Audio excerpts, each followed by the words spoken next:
Hello guys, welcome back to my channel. তো আজকে আমি যাচ্ছি আমাদের এখানে রাধা গোবিন্দ মন্দিরে পূজা করাতে। তো তার জন্য একটা ছোট ব্লগ বানালাম, তো দেখে নি তার জন্য কি আমি জামা কাপড় পরছি। তো এক জামা পরছি যে একটা হাফ জামা আর একটা স্যুট। আমার নীল রং পছন্দ হচ্ছিল, মানে কোনো কালার ছিল না এটা, তাই জন্য এই কালারটা পছন্দ করলাম। আর এই স্যুটটা জিন্সের। তো তারপর রেডি হয়ে গেলাম। তো এবার বাইরে বেরোচ্ছি, রাস্তায় যাচ্ছি।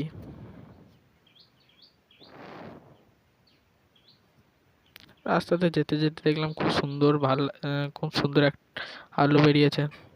আমাদের এখান থেকে এক সপ্তাহ বৃষ্টি পড়ছিল, তার জন্য কোনো রোদ বেরোয়নি। এবার আমরা রাস্তাতে বেরিয়ে পড়েছি ঠাকুরস্থান যাওয়ার জন্য।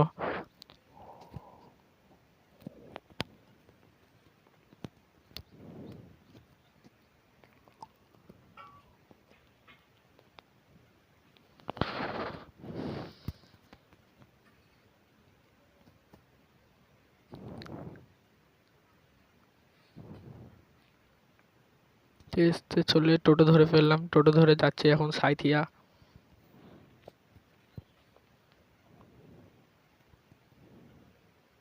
সাঁইথিয়া রাধা গোবিন্দ মন্দিরে ঢুকে গেছি, মানে রাস্তায় ঢুকে গিয়েছি।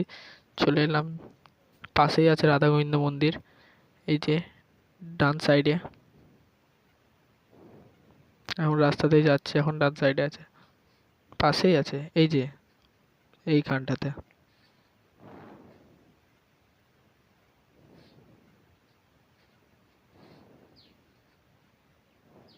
এই তো রাধা গোবিন্দ মন্দির, চলে এসেছি। ভিতরের ভিউটা যা আছে না, জাস্ট দেখলে অবাক হয়ে যাবে। খুব সুন্দর ভিউ আছে ভিতরে। এই তো রাধা গোবিন্দ মন্দিরের কাছে চলে এসেছি। এবার আমরা রাধা গোবিন্দ মন্দিরের ভিতরে ঢুকবো।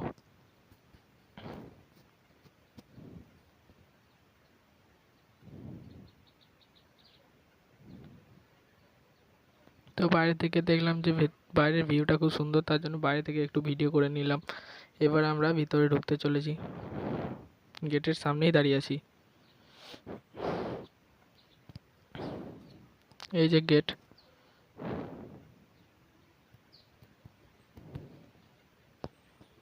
আরো সব লোক দেখতে এসেছিল। তারপর আমরা গিয়েছিলাম, অনেক ভিড় ছিল।